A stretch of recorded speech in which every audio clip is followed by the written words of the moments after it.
communier avec sa parole. Nous croyons aussi que la parole de Dieu, c'est réellement un signe pour nous que Dieu nous aime. Amen. Nous, est-ce qu'il n'y a pas de nouvelles batteries pour le micro sans fil? Ok.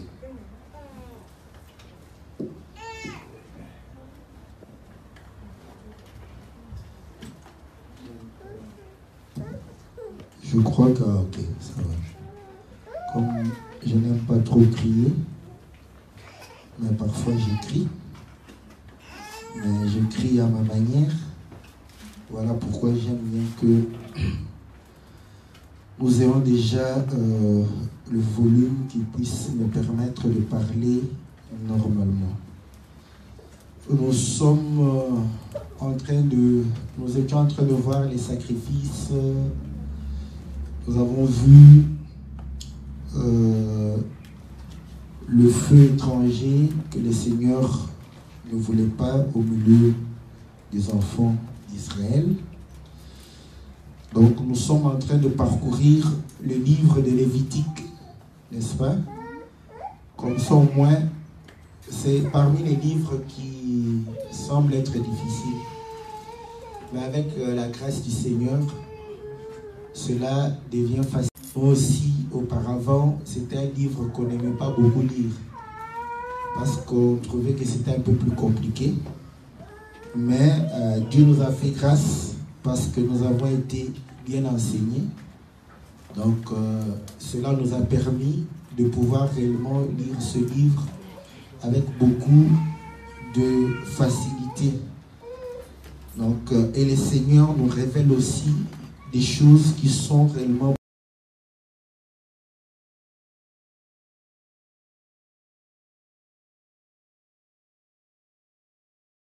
Lévitique chapitre 11.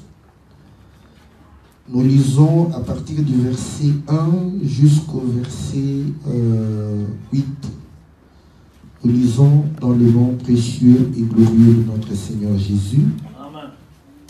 L'Éternel parla à Moïse et à Aaron et leur dit: Parlez aux enfants d'Israël et dites: voici les animaux dont vous mangerez parmi toutes les bêtes qui sont sur la terre. Vous mangerez de tout animal qui a la corne fondue, le pied fourchu et qui rémine. Mais vous ne mangerez pas de ceux qui rémunent seulement ou qui ont la corne fondue seulement. Ainsi, vous ne mangerez pas le chameau qui rémune mais qui n'a pas la corne fondue. Vous le regarderez comme impur. Vous ne mangerez pas le daman qui remue mais qui n'a pas la corne fondue. Vous le regarderez comme impur. Vous ne mangerez pas le lièvre qui remue mais qui n'a pas la corne fondue. Vous le regarderez comme impur. Vous ne mangerez pas le porc qui a la corne fondue et le pied fourchu, mais qui ne remue pas. Vous le regarderez comme impur. Vous ne mangerez pas de leur chair et vous ne toucherez pas leur corps mort. Vous les regarderez comme impurs. Que Dieu bénisse la lecture de sa parole. Donc,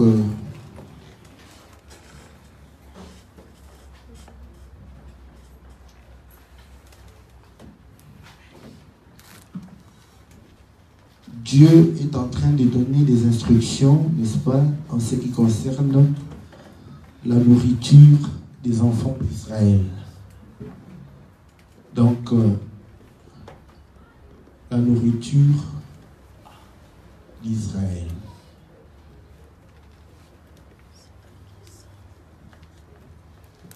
Donc, nous sommes dans Lévitique 11. Nous avons lu le verset 1 jusqu'à 8. Dieu dit: vous allez manger des animaux qui ont la corne fondue. Vous allez manger les animaux qui ont le pied fourchu.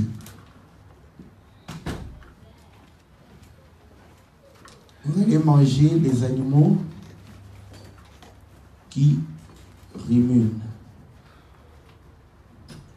Donc nous avons 3 conditions pour que l'animal soit mangé.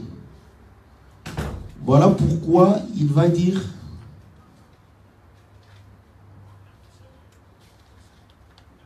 le chameau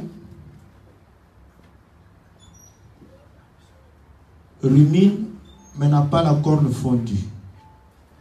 Le dama, on va donner quelques exemples, rumine mais n'a pas la corne fondue. Le lièvre aussi rumine mais n'a pas la corne fondue. Nous avons le porc qui a la corne fondue. Quand on parle du porc qui a la corne fondue, généralement le porc qu'on élève n'a pas la corne, n'est-ce pas? Le sanglier c'est un porc. C'est la même famille, c'est la même espèce. Sanglier en lingala c'est encore quoi? On dit Ngoulou Yazam, n'est-ce pas? Là c'est bien, en lingala c'est bien, parce qu'en français quand on dit sanglier, tu as l'impression que c'est un autre animal. Bon, pour aider les gens, le livre d'Obélix et d'Astérix, n'est-ce pas?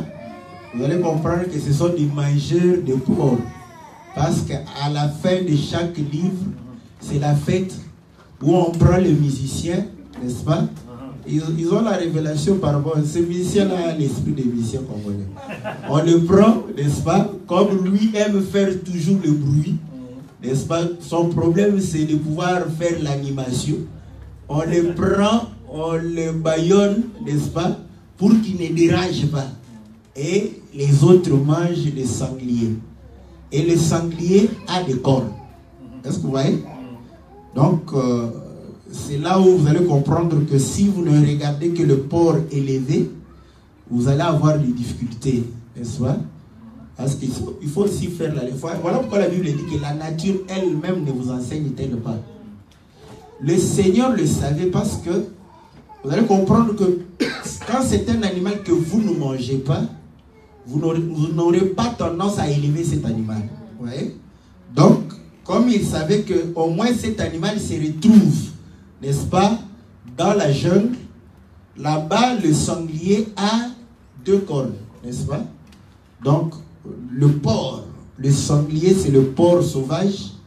Il a des cornes, n'est-ce pas, fondues.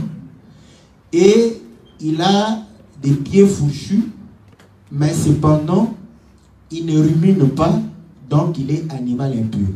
Pourquoi le porc est impur? Ce n'est pas parce que tu vas attraper les ténias avec le porc, n'est-ce pas?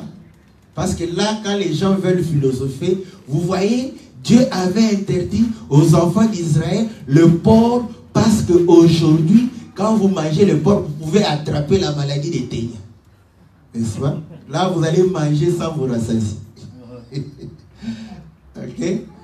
Ça, c'est la nature, n'est-ce pas, qui nous dit ça. Voilà pourquoi nous disons, pour que tu n'attrapes pas le ténia, il faut cuire le porc correctement, n'est-ce pas, dans ta casserole. À ce moment-là, tu n'auras pas de problème, n'est-ce pas, de ténia. Donc, la chaleur tue les microbes. Est-ce que vous comprenez? Mais la raison que la Bible donne est que le porc ne rumine pas. Donc, le chameau est impur. Pourquoi? Il rumine, mais n'a pas de cornes fondues et n'a pas, n'est-ce pas, de pieds fourchus.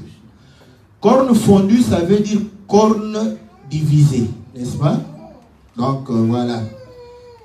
Donc, vous allez comprendre que ça sera comme ça, de cornes. Hein? Voilà pourquoi, quand vous prenez la tête d'un animal, n'est-ce pas? Voilà.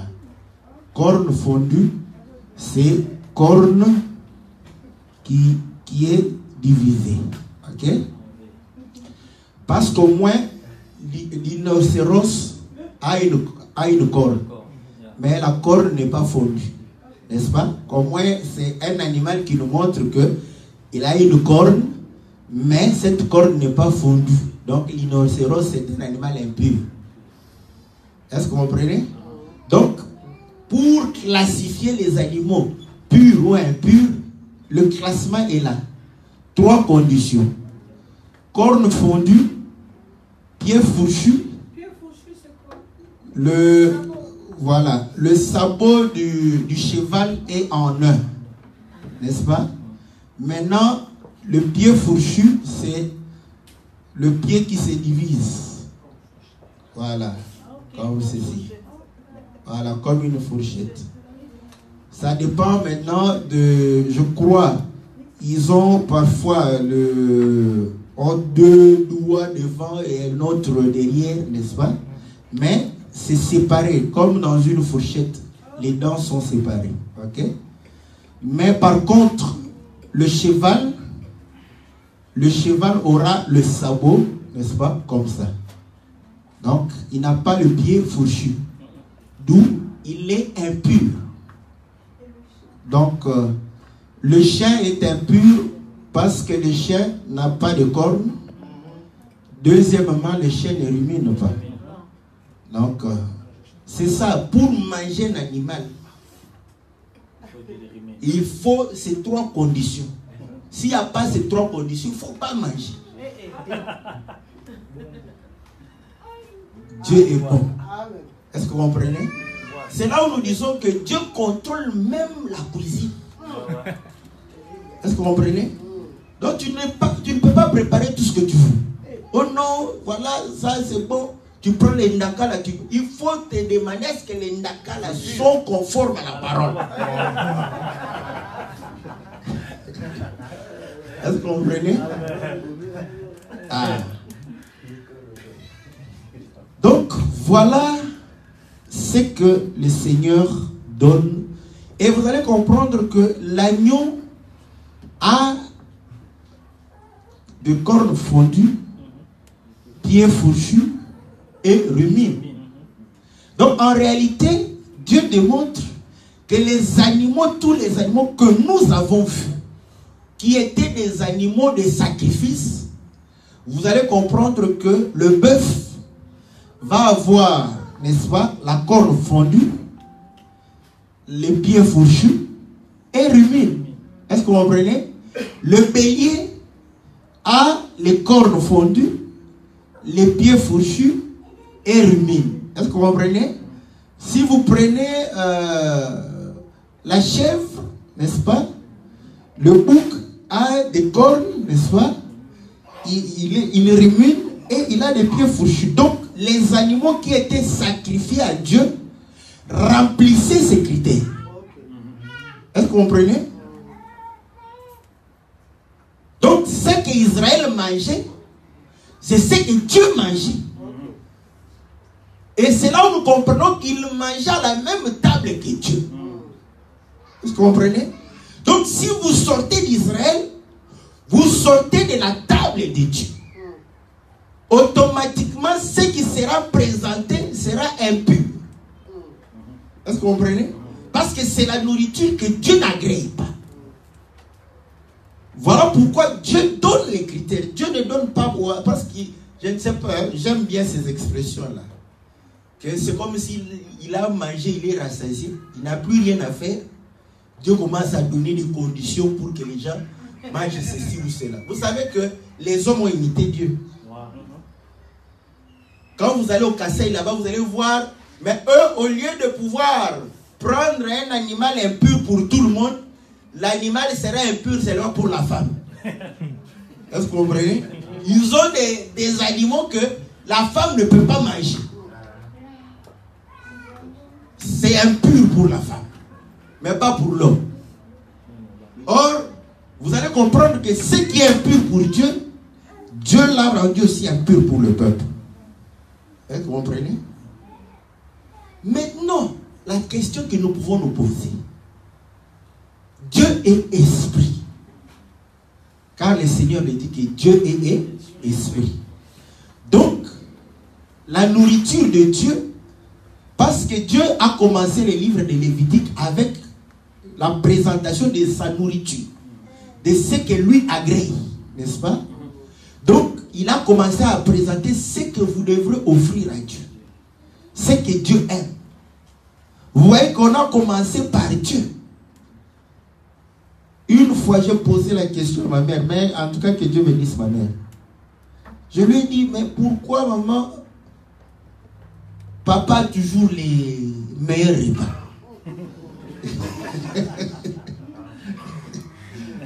Parce que lorsque nous regardons l'assiette de papa, c'est toujours spécial. Nos assiettes parfois expriment la disette. On s'est dit non. J'ai donné un argument puissant. Je me suis dit que nous on est encore petits.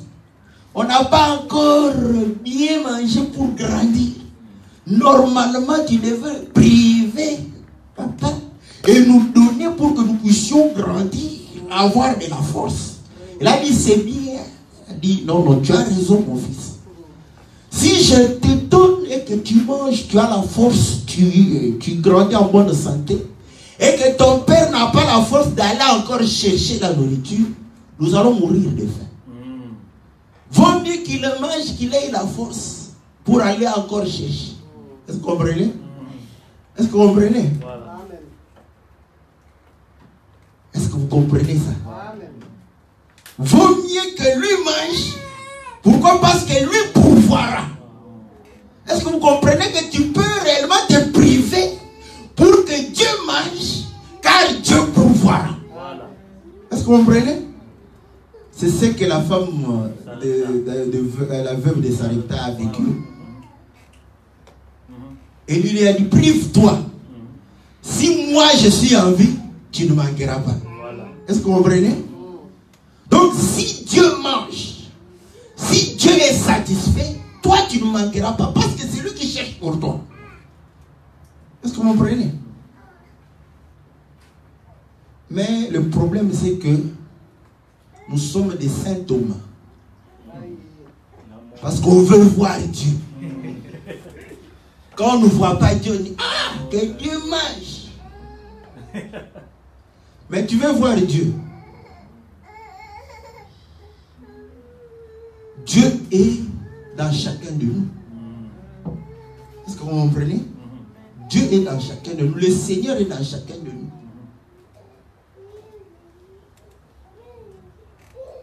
Voilà pourquoi nous croyons que moi aussi, je porte une portion de Dieu. N'est-ce pas? Donc, quand je mange à la place de Dieu, parce que toi tu as besoin de voir. Hein? Pour aider ceux qui veulent voir.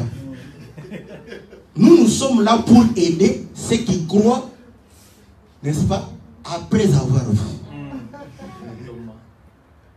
Comme Dieu est ouvrier avec moi, Dieu a dit, comme toi tu portes la chair, on est ouvrier. Moi je porte la chair, lui il a l'esprit. Est-ce que vous comprenez? Et que tu me donnes les choses concernant la chair, c'est tu donnes à Dieu. Il me dit, ah, mais bon, on m'a donné. Mais moi, l'esprit, je ne sais pas utiliser ça. Mais comme toi, tu as la chair, mange à ma place. C'est comme ça que Dieu fait. Et quand je mange, il dit comme Élie, la route est grande et longue. Mange encore.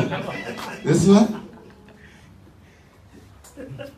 Si tu vois Dieu dans ton frère, tu n'auras pas de problème pour l'aider. Tu n'auras pas de difficulté pour lui accorder ce dont il a besoin quand il est dans difficulté. Mais quand tu vois un homme, c'est là où tu deviendras égoïste. La nature humaine est comme ça. Est-ce que vous comprenez? Donc pour que tu puisses réellement donner à Dieu en premier, Dieu, n'est-ce pas, habite au milieu de son peuple. En nous, il faut que tu vois, quand tu vois un frère qui n'a pas d'habit, au lieu de le critiquer, comprends que Dieu a besoin d'habit. Mais quand tu le vois, tu ne le donneras pas. Si tu vois que c'est Dieu qui a besoin d'habit, tu apporteras vite, vite. Tu diras, mon frère, ça, j'ai pensé à toi, n'est-ce pas, pour que lui aussi puisse réellement porter quelque chose. Donc, nous comprenons que la nourriture que Dieu mange devrait être normalement spirituelle. Parce que Dieu est esprit.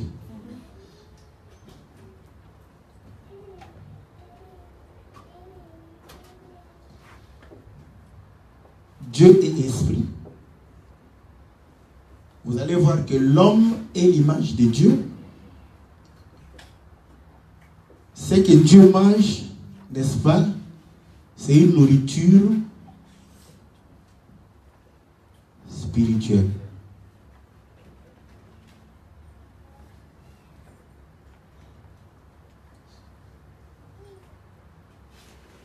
Et il va manifester cela au travers d'une nourriture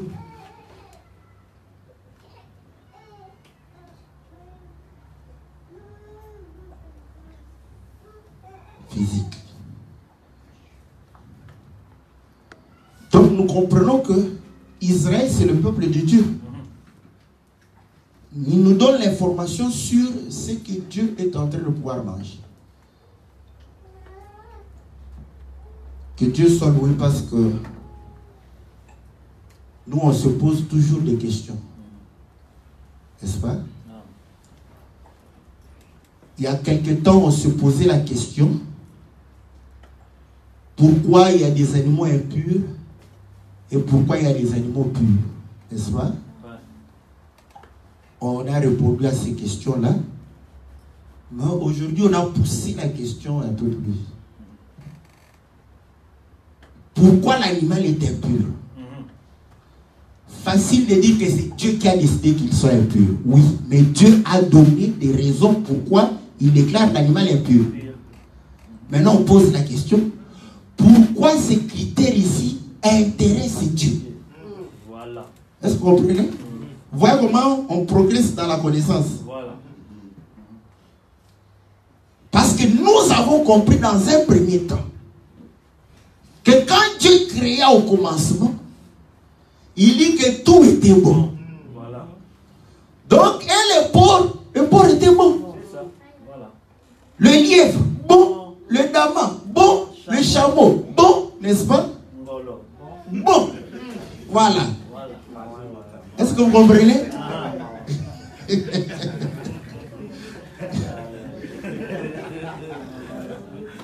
Tout était bon. Mais, à un certain moment, c'est Dieu qui décide que tel animal est pur, tel animal est impur. Et lorsque nous faisons notre lecture, à ma petite connaissance, je crois que c'est au moment du déluge où Dieu va révéler qu'il y a des animaux impurs et il y a des animaux purs. Parce qu'il dira à Noé que tu vas amener chaque couple d'animaux. Mais pour les animaux purs, ils entreront, n'est-ce pas, en 7, je crois. En 7 couples, si je ne me trompe pas. Ils ont l'écriture. Nous sommes dans Genèse chapitre 8.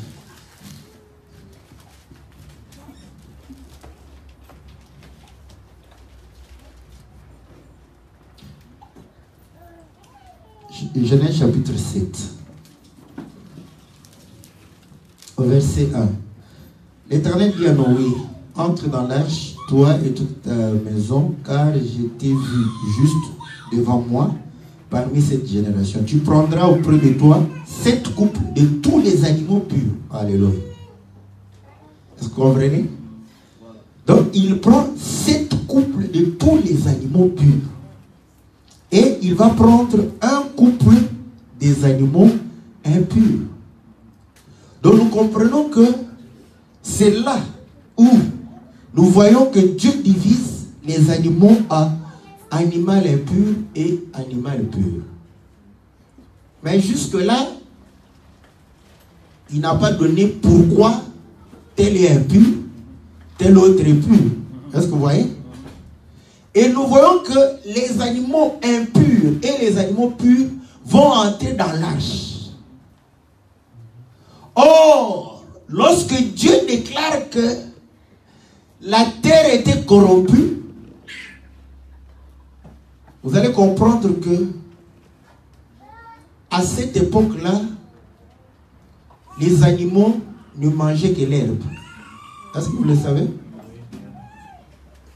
Quand Dieu créa, les léopards étaient herbivores.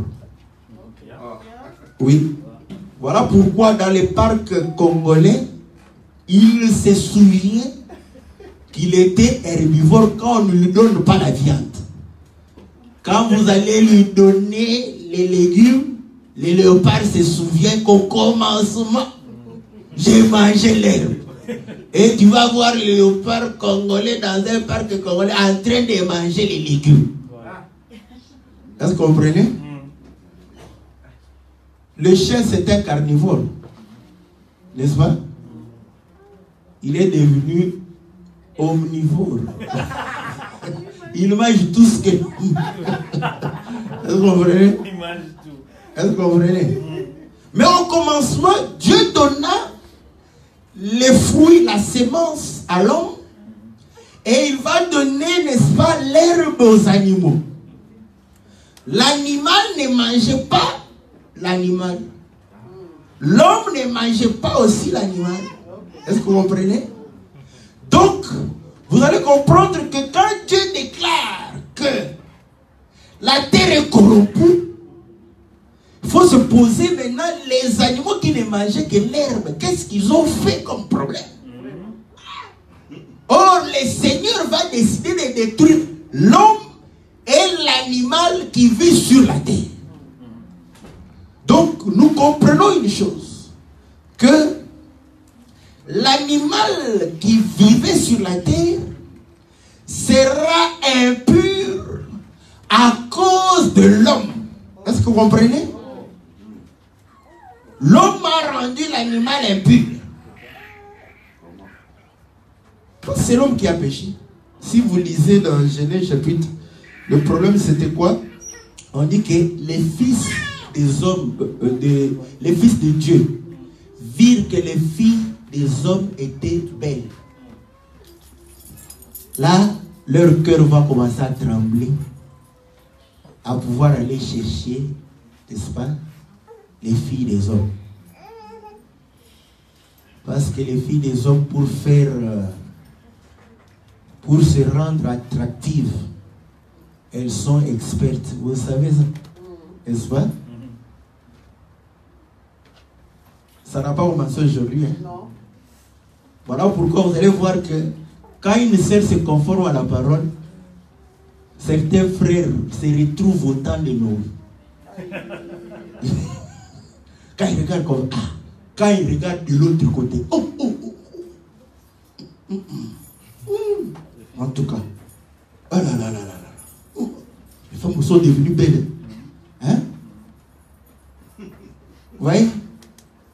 Ce qui est a été. Ce qui sera a été. Donc les hommes faisaient des choses pour attirer les fils de Dieu.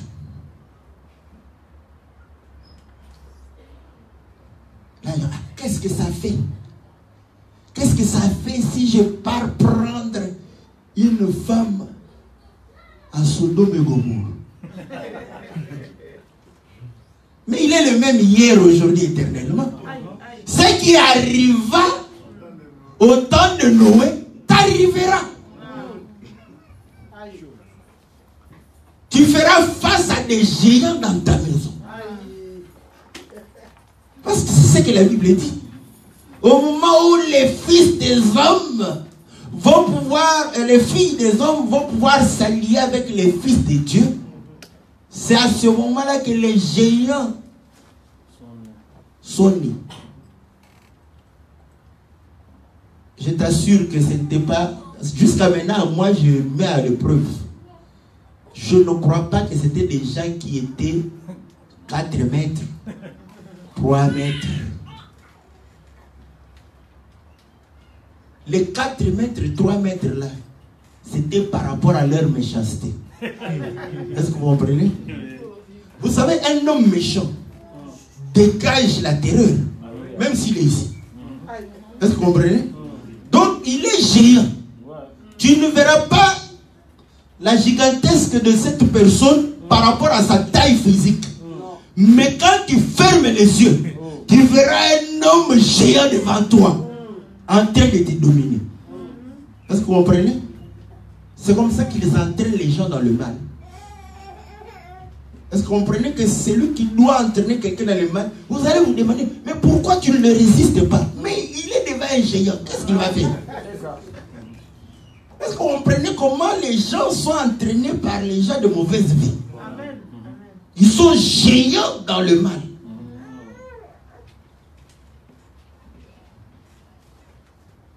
Voilà pourquoi nous allons comprendre que les seigneurs, n'est-ce pas, va pouvoir réellement dire que non, non, non. Ces gens, leur cœur est tourné vers le mal. Je vais pouvoir réellement purifier toute la terre. Question, qu'est-ce que les animaux ont fait? Pendant que nous voyons les animaux, c'est que le péché des hommes a été attribué aux animaux. Si les animaux pouvaient parler, ils pouvaient dire que non, nous n'avons rien fait. Tu nous as ordonné de manger l'herbe. Jusqu'à maintenant, nous ne mangeons que l'herbe. Même le lion pouvait dire, mais qu'est-ce que j'ai fait? Je n'ai même pas touché à un agneau. Je mange l'herbe que tu m'as recommandée. Donc les animaux respectaient l'ordre de Dieu. Mais pourquoi on leur a attribué les péchés? C'est que Dieu voyait ces animaux comme étant des hommes. Est-ce que vous comprenez? C'est là où nous avons compris que Dieu prenait les animaux comme les hommes. Si vous doutez, allez demander à Pierre. Dans Acte 10, Pierre avait faim. Il voulait manger. Comme les mamans, quand vous avez faim, c'est là où elle voudra faire un repas spécial. Ça va durer. Vous comprenez? Pierre, il s'est dit non, bon. Comme c'est un homme spirituel, il s'est dit que quand je vais entrer en prière, je vais oublier ma faim. Il est monté pour aller prier. Directement, il verra, n'est-ce pas, une natte descendre, n'est-ce pas, du ciel, remplie d'animal impur. Le Seigneur dit, tu et manges. Il dit, non, non, non. Je n'ai jamais mangé. Sur quelle base il disait qu'il n'a jamais mangé? Sur base de Lévitique 11. Voilà. Est-ce que vous comprenez? Le Seigneur lui dit, tu manges. Il dit, non. 3 fois, il a résisté au Seigneur. C'est quelqu'un qui respecte la parole. Vous voyez qu'il sait que Dieu est fidèle à sa parole. Mais beaucoup veulent se comporter comme Balaam. La parole dit clairement que celui qui bénira Abraham sera béni. Celui qui maudira Abraham sera maudit. Il connaissait ça. Mais quand on lui présente l'argent, il dit, je vais prier Dieu pour savoir ce que Dieu veut. Vous voyez comment les gens réagissent aujourd'hui? Tu lui montres la parole, il dit que non, moi je vais prier. Bon, tu vas prier, tu auras la réponse de Balaam. Parce que quand il a prié, Dieu lui a dit, vas-y. Qu'est-ce qu'il pouvait dire? Dieu, j'ai vu Dieu. Vous ne voyez pas Dieu. Moi, quand je prie, je vois Dieu. Je vois Dieu. Pose-lui la question. Tu as vu Dieu, il était noir avec... Elle dit non, non. Il était bleu. Toi, tu es un aliéné. Toi, tu es un aliéné. Bakandje est mort à cause de ces choses. Est-ce que vous comprenez? Parce qu'il ne pouvait pas croire qu'un noir puisse croire à la bonne parole. Je vois Dieu. Tu vois Dieu comment? Dieu est la parole. Au commencement était la parole. La parole était avec. La parole était Dieu. Amen. Voilà. Est-ce que vous comprenez? Donc nous n'avons pas à pouvoir chercher à connaître encore la volonté de Dieu pendant que la volonté de Dieu nous est exprimée par la parole. Maintenant, si tu es ignorant de la parole, c'est là où Dieu peut te visiter dans un songe pour te montrer ce qui est dans sa parole. Mais si tu connais la parole, le songe ou la vision doit se conformer par rapport à la parole. Ainsi, Pierre a refusé. Pierre n'a pas mangé. Et le Seigneur comprend, dit, celui-ci est fidèle à la parole. Il ne l'a pas condamné, il lui a simplement dit, ce que j'ai déclaré pur, ne le regarde plus impur. Pierre s'est posé la question. Car devant une vision, il faut avoir l'explication. Voilà. C'est dit, qu'est-ce que cela voudrait dire? Est-ce que vraiment Dieu parle de lézards, de crocodiles et de tortues? Est-ce que c'est ce qu'il avait vu?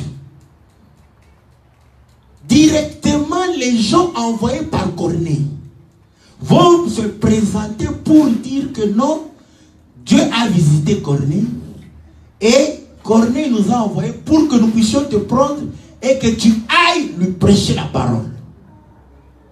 Or, il n'y avait ni contact entre juifs et les païens. Est-ce que vous comprenez? Mais il va pouvoir réellement aller chez Corneille et il va pouvoir prêcher la parole. Donc, nous comprenons que les animaux impurs là parlaient de Corneille. Et pour montrer que c'est Dieu qui les a sanctifiés, voilà pourquoi Corneille n'a pas reçu le Saint-Esprit par l'imposition des mains de Pierre. Afin que Dieu confirme la vision. C'est que moi, j'ai déclaré pur, que tu ne puisses pas déclarer ça impur. Et lorsque Pierre a vu le Saint-Esprit descendre sur des païens, il lui-même s'est dit, mais si Dieu les a agréés, est-ce que vous voyez l'accomplissement? Si Dieu les a agréés, si Dieu les a sanctifiés, comment nous pouvons les rejeter? Ainsi dit, comme vous avez reçu le Saint-Esprit, et que l'eau du baptême, c'est le chemin par lequel il faut passer. Comment refuser à celui qui a reçu le Saint-Esprit l'eau du baptême? Ceux qui croient que l'eau du baptême est devenue non physique, ils se trompent. Parce qu'ils ont reçu la parole, ils ont reçu le Saint-Esprit, mais ils sont allés dans l'eau physique. Si c'était à l'hiver, ils allaient avoir froid quand ils sont entrés là-bas. Voilà. Est-ce que vous comprenez? Donc nous comprenons que les animaux impurs parlaient aussi des hommes. C'est Dieu lui-même qui donne la révélation. Est-ce que vous comprenez? Donc Dieu mange les hommes. Voilà. Dieu mange les hommes. Apocalypse chapitre 3.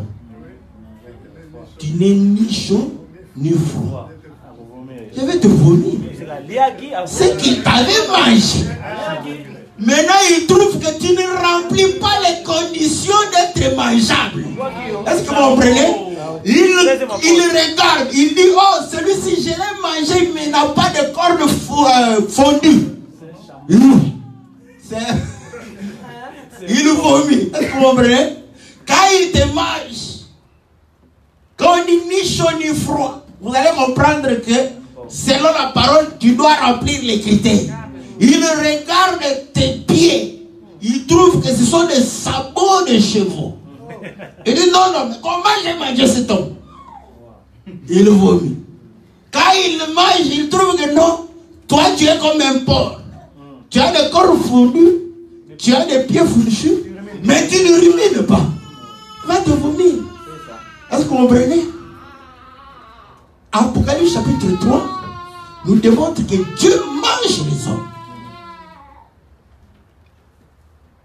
Et Hébreux chapitre, je crois, 11 ou 12, ça doit être 12 ou 13, la Bible dit que le Seigneur est consommateur de notre foi. Donc, le Seigneur mange la foi. Mais la foi vient de quoi? Vient de ce que l'on entend. Donc la nourriture de notre Seigneur, c'est la foi. Or, notre âme doit se nourrir de quoi? De la parole du Seigneur. nous comprenons que les critères ici doivent correspondre aux critères qui sont conformes à la parole. Est-ce que vous comprenez?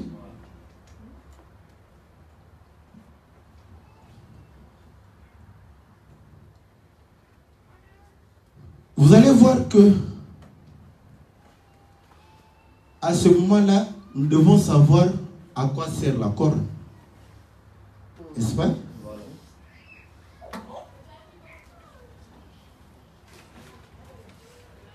Si nous lisons dans le livre de 1 Samuel, je crois au verset chapitre 17 ou 15, je ne sais pas, là où on est en train de oindre David, n'est-ce pas? Le Seigneur va pouvoir réellement utiliser, n'est-ce pas? C'est chapitre 16. Chapitre 16 au verset 13. 1 Samuel 16.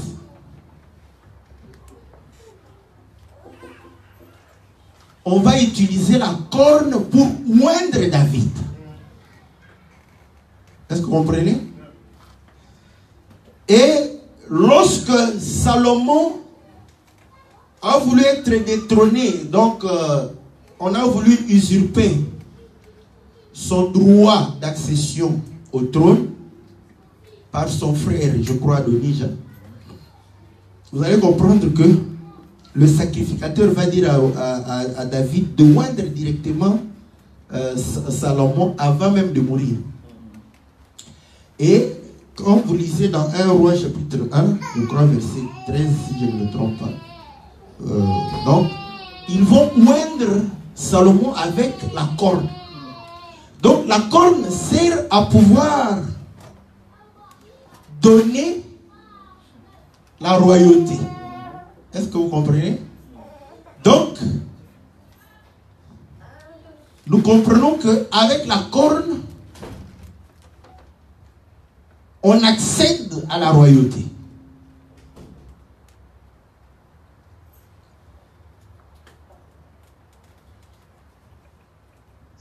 À quoi sert encore, n'est-ce pas, la corne? Vous allez comprendre que dans le livre de Josué, chapitre 6, au verset 5, la Bible dit: quand ils sonneront de la corne retentissante, quand vous entendrez le son de la trompette,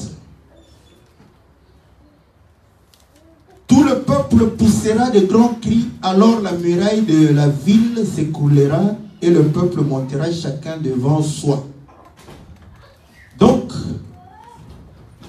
Josué chapitre 6, verset 5, la corne, c'est une trompette.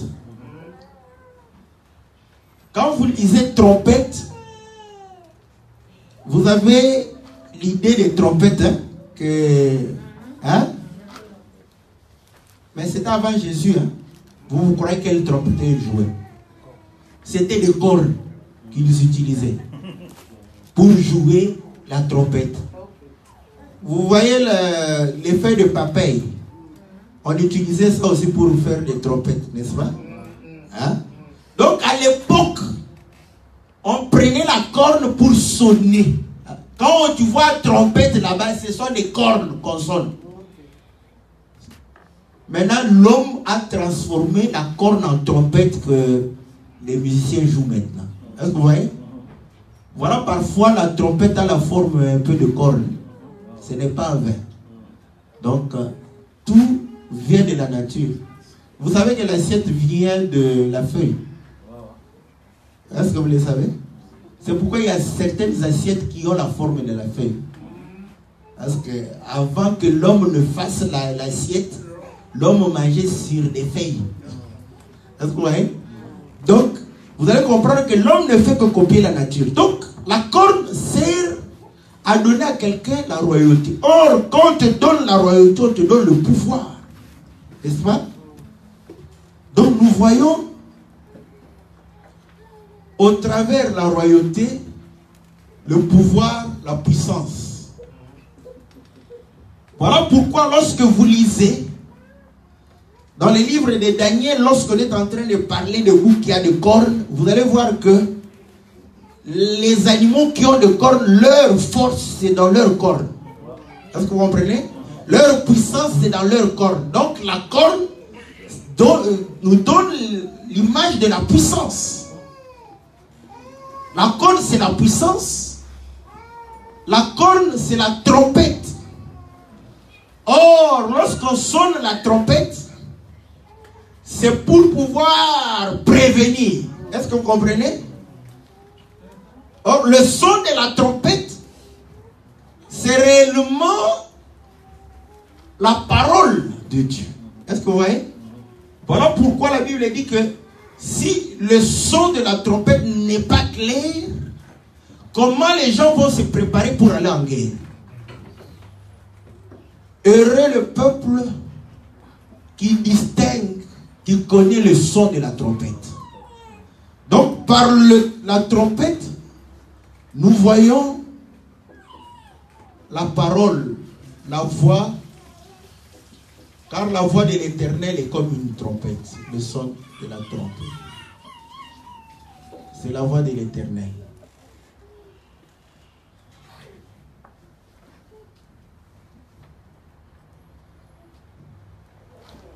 Donc nous voyons que le Seigneur a refusé de manger des animaux qui n'avaient qu'une seule corne, comme le rhinocéros, n'est-ce pas? Ou qui n'avaient pas de corne. Or nous voyons que la corne parle de la puissance, de la royauté, parle de la parole, n'est-ce pas? Et quand l'animal a des cornes fourchues, c'est-à-dire l'animal aura deux cornes. Est-ce que vous comprenez? Rien n'est au hasard. Donc, cornes fourchues, au moins deux cornes.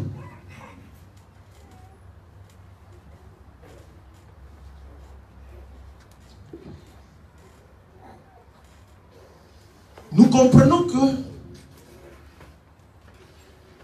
vous allez me dire, mais comment? Parce que quand c'est une corne, il refuse de manger. Quand il n'y a pas de corne, il ne mange pas. Quand il y a au moins deux cornes, on se limite à deux pour ne pas compliquer. Mon prof de biologie me disait toujours, il faut commencer par les choses les plus simples. Voilà pourquoi, pour comprendre l'être humain, il faut commencer par la cellule. On a étudié la cellule. Après la cellule, vous avez, n'est-ce pas, les tissus. Après les tissus, vous avez les organes. Après les organes, vous avez les appareils. Après les appareils, vous avez, n'est-ce pas, les membres. Après les membres, vous avez le corps.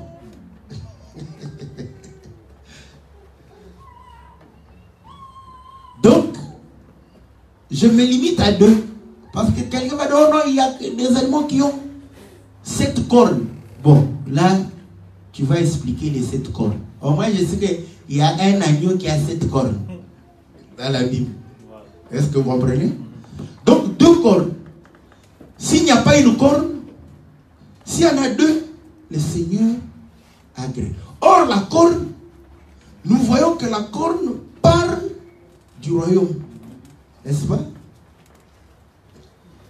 Et vous allez comprendre que un jour, Paul va dire dans le livre de 1 Corinthiens chapitre 4. 1 Corinthiens chapitre 4.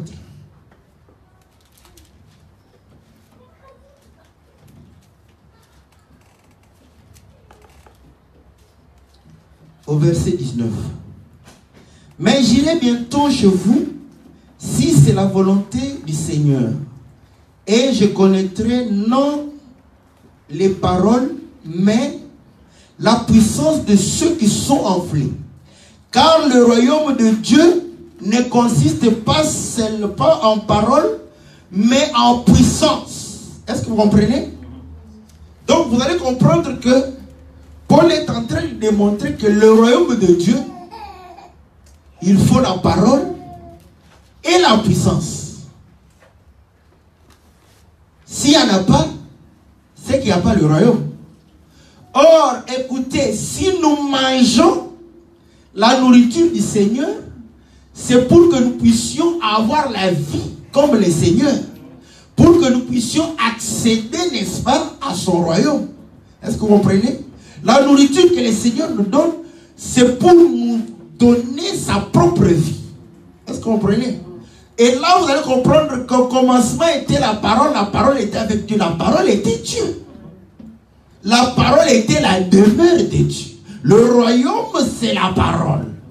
Mais pas seulement la parole, mais aussi la puissance de cette parole.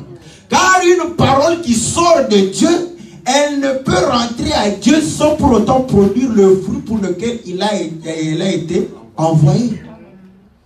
Parce que si elle ne produit pas, c'est que cette parole n'a pas la puissance. Voilà pourquoi Paul était en train de reprocher ceux qui étaient en train de pouvoir s'enorgueillir de la parole, mais dont les effets de la parole en eux n'étaient pas manifestes. Voilà pourquoi en 1 Corinthiens chapitre 8, la Bible dit que la connaissance enfle.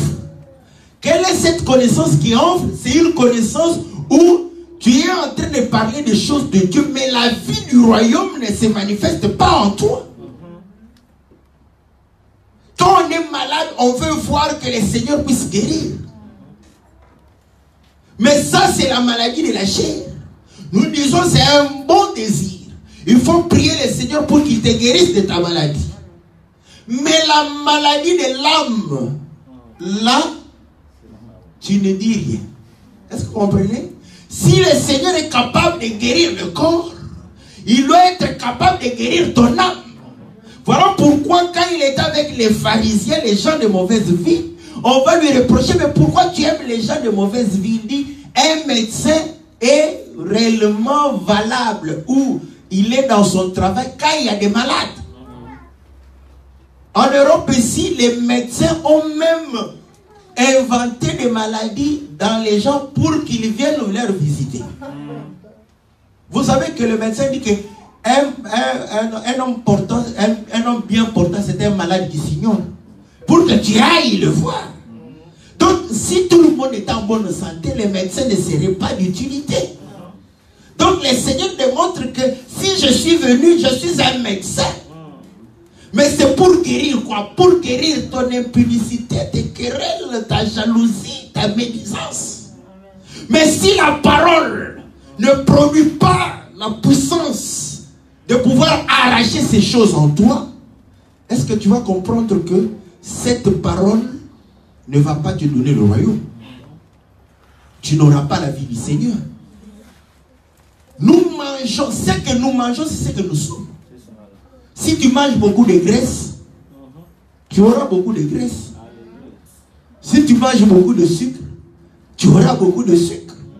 Si tu manges beaucoup de protéines, tu auras beaucoup de muscles. C'est naturel. Ce que vous mangez, c'est ce que vous êtes. Est-ce que vous comprenez? Or, vous allez comprendre que la parole du Seigneur, le royaume, n'est-ce pas? C'est la parole et l'effet de la parole. Car lorsque le Seigneur dit quelque chose, elle arrive certainement. Est-ce que vous comprenez? La parole est la lumière. C'est pour faire quoi? Chasser les ténèbres en toi. Mais si la parole en toi ne chasse pas les ténèbres. Donc nous comprenons que toi tu manges des animaux qui n'ont pas de corps. Donc toi tu es en train de manger les chameaux. Parce que ceux qui mangent les animaux qui ont des cornes fondues, en eux, nous allons trouver la parole et la puissance de la parole. La parole va te libérer, n'est-ce pas, du péché. La parole va te guérir, n'est-ce pas? Voilà pourquoi le Seigneur dit, ceux qui s'attachent, ceux qui cherchent premièrement le royaume, Dieu leur donne ce dont ils ont besoin sur cette terre. Vous allez comprendre qu'ils ne mangent pas un animal à une seule corne. Certains veulent voir la puissance. Nous voulons la puissance, nous voulons voir, mais la parole, à côté, Dieu ne peut pas les agréer. Non.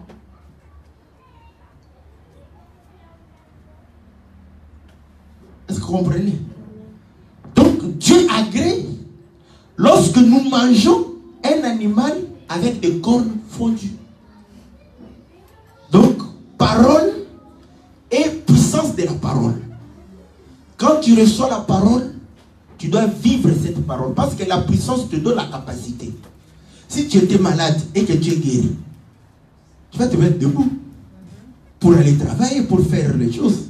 Est-ce que vous comprenez? Donc, on voit la puissance de Dieu lorsqu'on voit l'homme se mettre debout. Celui qui était dans le lit, on lui dit prends ton lit et marche. Il a pris son lit, il a commencé à marcher. Donc quand tu es malade physiquement, tu vas voir que quand le Seigneur te guérit, cette maladie ne va plus t'empêcher de pouvoir agir. Mais pourquoi la maladie spirituelle de l'âme, le Seigneur n'arrive pas à guérir ça? Comprends que toi tu manges à la table des voisins. Est-ce que vous comprenez? Vous allez voir que il parle de la même chose pour les pieds. Les pieds qui vont pouvoir être. Et là, lorsque vous regardez les ruminants, le ruminant mange 2 fois. Est-ce que vous comprenez? Donc, en réalité, le Seigneur, par ces critères, nous voyons 3 critères. Mais si vous lisez ces critères ici, vous allez voir que le chiffre 2 se répète dans chaque critère. Donc, on ne peut pas avoir, n'est-ce pas, une seule corne. Quand on a un seul doigt, un sabot, éliminé. Est-ce que vous comprenez? Au moins 2 doigts. Est-ce que vous comprenez? Et le ruminant, c'est celui qui mange 2 fois. Il mange une première fois. Après une deuxième fois au repos, il commence à... Il prend ce qui était mangé le matin, il met ça, il broute ça, il le mange encore. Est-ce que vous comprenez? Oui, c'est fils. Parce que mais il a raison. Les choses de Dieu. Voilà pourquoi le Seigneur a dit que le Seigneur a pris des choses viles, fils, pour confondre les nobles. Est-ce que vous voyez? Pour confondre les chiens qui mangent qu'une seule fois. Est-ce que vous comprenez? Un chien était noble. Hein? Un chien. Eh ben, les chiens, on lui fait une chambre, les chiens, on l'habille, les chiens, on se promène avec lui. Est-ce que vous comprenez? Mais l'agneau reste loin de l'homme. Est-ce que vous comprenez? Dieu confond les vies et les nobles par les villes. Les choses regardées comme des balayures. Ouais? Dieu le confond. Donc nous allons comprendre que nous avons 3 et nous avons 2. Donc pour être agréé par Dieu, il faut remplir les 3 critères. Et dans les 3 critères, nous avons au moins 2 dedans. Donc les cornes, et là vous allez voir que ça représente, n'est-ce pas, la puissance et la parole. Et le pied, vous savez que le pied parle du fondement, de la base. Pied de la montagne, pied de l'arbre, n'est-ce pas? Et Paul va dire qu'en Actes chapitre 22, que j'ai été au pied de Gamaliel pour recevoir instruction. Est-ce que vous comprenez? Donc nous comprenons que les pieds, n'est-ce pas, c'est pour réellement recevoir l'instruction. Si tu veux recevoir l'instruction, il faut être au pied du maître. Est-ce que vous comprenez? Amen. Et la Bible démontre que l'Église est fondée sur quoi? Sur les enseignements des apôtres et des prophètes. Est-ce que vous comprenez? Si ce n'est pas ainsi, ce n'est pas l'Église. Donc vous allez comprendre que si vous n'êtes pas bâti sur les enseignements des prophètes et des apôtres, vous n'êtes pas agréé par Dieu. Dieu ne peut pas te manger. Après les gens, dès qu'ils lisent l'Ancien Testament, oh, Dieu est aboli. Bon, le prédicateur, Dieu a aboli. Mais quand il s'agit de la dîme, Dieu n'a pas aboli. Quand il s'agit de l'offrande du prophète, Dieu n'a pas aboli. Est-ce que vous comprenez? Or, le Seigneur dit que la loi et les prophètes rendent témoignage de moi. Voilà. À la loi et au témoignage, si l'on ne parle pas ainsi, il n'y aura pas la lumière pour le peuple. Est-ce que vous comprenez? Donc, pour que le peuple ait la lumière, vous allez comprendre qu'il faudrait réellement la loi et les prophètes. Donc, l'Église, son fondement, c'est l'enseignement des prophètes et des apôtres. Jésus-Christ étant lui-même la pierre angulaire. Est-ce que vous comprenez? Voilà pourquoi la Bible dit que le témoignage de deux est vrai. Or, nous nourrissons de la vérité. Est-ce que vous comprenez? Si ce n'est pas la vérité, on ne prend pas, on ne mange pas. Est-ce que vous comprenez? Donc, voilà pourquoi vous allez comprendre que notre nourriture, il faut que la vérité soit là. Et là, vous allez comprendre que par rapport aux ruminants, c'est la même chose. Il mange le matin, le soir, il va. Voilà. La nourriture du soir, en réalité, c'est la même nourriture. Mais je vais vous dire ici que la nature elle-même ne vous enseigne-t-elle pas. Mes frères de notre évangile ont parfois certaines difficultés. Maintenant, nous, on se dit, mais pourquoi ça? Nous sommes allés voir l'estomac des ruminants. Voilà. Nous nous sommes dit, pourquoi les ruminants mangent deux fois? On comprend que quand il mange une première fois, il ne saura pas digérer cette nourriture. Voilà. Il prend cette nourriture, la cellulose, qu'il ne peut pas digérer, il le met dans son rumen. Là-bas, il y a des enzymes qui vont couper, n'est-ce pas, la cellulose en petits morceaux. Et lorsqu'il va ramener ça dans sa bouche, c'est mangeable maintenant. Est-ce que vous comprenez? C'est pourquoi c'est de la folie. Nous avons vu un ruminant avoir des problèmes dans son estomac. Voilà. Est-ce que vous comprenez? Parce que le ruminant c'est un homme. Voilà. Est-ce que vous comprenez? Et nous avons vu Timothée avoir des problèmes dans son estomac. Paul dit, ce que tu manques, c'est qui va pouvoir te permettre de digérer la nourriture. Voilà. Voilà pourquoi il dit que tu as bu de l'eau. Maintenant, tu dois boire du vin. C'est au hasard. D'abord qu'il boive de l'eau et après on lui recommande le vin. Nous voyons que le Seigneur, quand il est allé dans la fête de Cana, au lieu de donner directement, parce qu'il était capable de dire, venez avec le vase vide, donnez aux gens le vin directement. Il dit non, remplissez d'eau. Est-ce que vous comprenez? Or, ces vases servaient de purification pour le peuple. Ces vases étaient remplis déjà d'eau. Est-ce que vous voyez? Bon, quand je dis remplis, c'est-à-dire on les remplissait déjà d'eau. Si ces vases étaient pour la purification. Pourquoi? On remplit d'eau pour que les gens se lavent. Donc le Seigneur reprend ce qui était fait avant lui. Remplissez d'eau comme on le faisait d'avance. Voilà. Comme on le faisait d'habitude. Et nous croyaient que c'était pour la purification de leur corps. Et dit maintenant, donnez qu'ils boivent ça. Et quand ils ont bu, c'était le vin. Non plus pour purifier le corps, mais pour purifier les reins. Est-ce que vous comprenez? Et c'est là où nous comprenons que le Seigneur vient démontrer que pour la deuxième fois, il faudrait que le vin t'aide à digérer.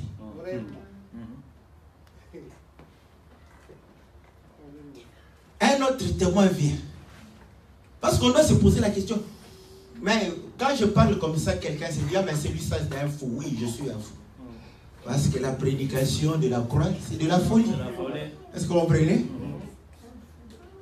Ces choses sont arrivées pour notre instruction. L'écriture est inspirée pour nous enseigner, pour nous instruire. Nous savons que l'alcool est mauvaise. Est mauvais. Même les médecins le savent. Mais maintenant, ce qu'on a donné comme instruction à Timothée ne correspond pas avec ce que le médecin nous dit. Voilà. Est-ce que vous comprenez? Donc nous devons nous poser la question, mais Paul était-il fou pour pouvoir... Vous savez, à son époque, il était à côté d'un médecin, Luc. C'était un médecin. Luc allait lui donner un conseil pour lui dire que pour ces indigestions-là, qu'il mange beaucoup de fibres. Il va bien digérer. Mais Paul dit non, ça, ce n'est pas un problème de médecine naturelle. C'est la médecine de Dieu. Il a des problèmes, je vais lui donner les vins, lui recommander les vins. Mais qui est Timothée? C'est son enfant. Le père fait quoi? Il donne la nourriture à son enfant. Voilà. Maintenant, regardons, Pierre dit que, vous voyez Paul, quand il donne la nourriture, c'est une nourriture solide. Voilà. Difficile à digérer. Quand vous mangez sans le vin, le véritable vin, vous allez tordre les sens. Est-ce que vous comprenez? Ça va vous faire des indigestions dans le ventre. Vous aurez des problèmes. Est-ce que vous comprenez? Au lieu de vous réconforter, ça va vous rendre malade. Est-ce que vous comprenez? Donc là, il dit il faut faire attention pour ne pas interpréter. Or, pour l'interprétation, nous comprenons que le Seigneur dit, je vous dis des choses difficiles à supporter. Quand vous les mangez, vous aurez des difficultés de digérer ça. Mais le Saint-Esprit viendra. Il ne prendra pas autre chose. C'est que vous avez déjà mangé, il va vous le redonner. Parce que vous êtes des ruminants. Est-ce que vous comprenez? Voilà pourquoi nous mangeons d'abord la nourriture du matin. Nous avons lu l'écriture. Nous avons mangé. C'est pourquoi l'écriture ne peut être anéantie. Le ruminant n'anéantit jamais l'écriture. Quand tu vois quelqu'un anéantir l'écriture, il n'est pas ruminant. Est-ce que vous comprenez? Voilà pourquoi quand il va lire l'écriture, il dit, je ne suis pas convaincu. Mais lisons la Bible.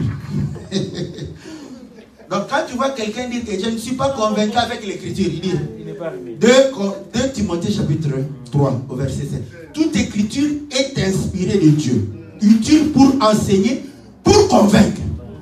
L'écriture est pour convaincre. En te donnant l'écriture, tu dis que je ne suis pas convaincu. Ne t'acharne pas, ce n'est pas un ruminant. Parce que quand il n'est pas un ruminant, il va anéantir l'écriture. Est-ce que vous voyez? Les ruminants n'anéantissent pas l'écriture. Mais quand ils prennent l'écriture, ils les mangent après. Ils les remettent encore. Maintenant, un peu de vin pour pouvoir digérer. N'est-ce pas? Est-ce que vous comprenez? Que nous mangeons d'œufs. Une seule nourriture, mais nous les mangeons d'œufs. Le témoignage de Dieu est vrai. Voilà pourquoi quelqu'un qui ne remplit pas ces critères ici ne peut pas manifester cela. Il va manifester un seul élément. Il faut 2 éléments au moins. Vous voyez que dans 3, voilà pourquoi la Bible dit le témoignage de 2 ou de 3 est vrai. Vous voyez? 2 et 3. Mais si quelqu'un ne veut pas manger ça, il mange un animal qui a un seul critère. Sa vie sera la même chose. Vous allez voir, soit il ne parle pas beaucoup. Il ne regarde pas les femmes pendant l'été. Il est toujours comme ça parce qu'il se dit que tu le veuilles ou non. Une Jézabel va se promener là-bas en train de pouvoir dandiner le ventre. Alors pour ne pas voir des Jézabel, je suis en train de marcher comme ça. Il n'insulte pas les gens. Mais quand il ouvre la bouche, il insulte Dieu. Parce que sa confession est contre Dieu. Donc nous comprenons qu'il a un témoignage, pas un autre. Donc on se demande d'où vient sa sanctification ou sa sainteté.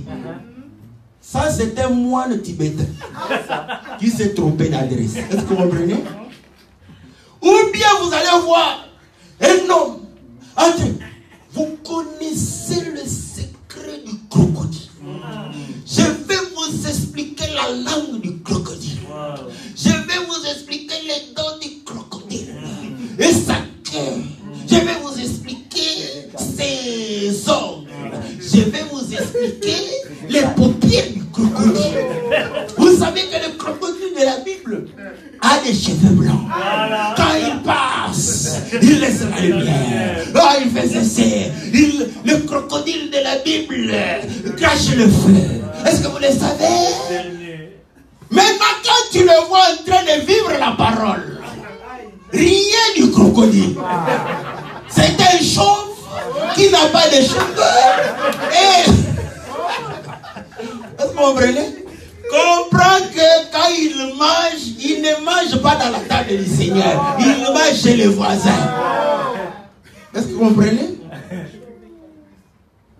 Parce que lui, la parole y est, mais la puissance de la parole n'y est pas. Parce que la parole doit nous libérer de l'emprise du diable. Mais il connaît les versets. Il peut les expliquer. Mais expliquer l'écriture dans sa vie, incapable. Est-ce que vous comprenez? C'est un boiteux. C'est quelqu'un vague. Parce que quand je dis boiteux, quelqu'un va croire qu'il vague. Un vague qui est sur la chaise roulante. Donc, il ne peut pas marcher lui-même. Est-ce que vous comprenez? Un aveugle qui ne voit pas. Voilà pourquoi il tombe à tout bout de champ. Est-ce que vous comprenez? Ce que nous sommes en train de manger doit réellement rendre nos vies témoins de deux vérités. Quand nous parlons de Dieu, nous parlons avec exactitude. Quand nous vivons cette parole que nous sommes en train d'annoncer. Si vous ne le faites pas, vous n'êtes pas agréé par Dieu. Vous êtes encore un animal impur. Je ne parle pas du porc physique, mais tu es un porc spirituel. Est-ce que vous comprenez? Dieu ne va pas t'agréer. Est-ce que vous comprenez que Dieu a choisi ces critères pas en vain? Afin que ce que nous mangeons, que nous puissions l'être. Est-ce que vous voyez? Les deux témoignages. La confession et la vie. C'est ça. Est-ce que vous comprenez? Parce que la vie, c'est une puissance. C'est la puissance de la parole. La vie que nous menons traduit la puissance de la parole que nous avons. Mais tu te dis que tu as la parole, mais esclave. Tu es esclave. Parce qu'on dit que celui qui pêche est esclave du péché. Donc toi, un petit comme ça est en train, parce que le Seigneur dit que celui qui est en nous est plus grand que celui qui est dans le monde, c'est un petit. Mais un petit qui te prend, viens, tu le suis.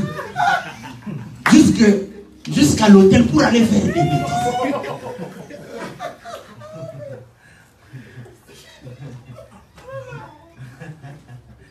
Est-ce que vous comprenez? Que ce que nous mangeons puisse réellement refléter la vie que nous menons. Que le Seigneur bénisse. Dans le nom puissant et glorieux de notre Seigneur.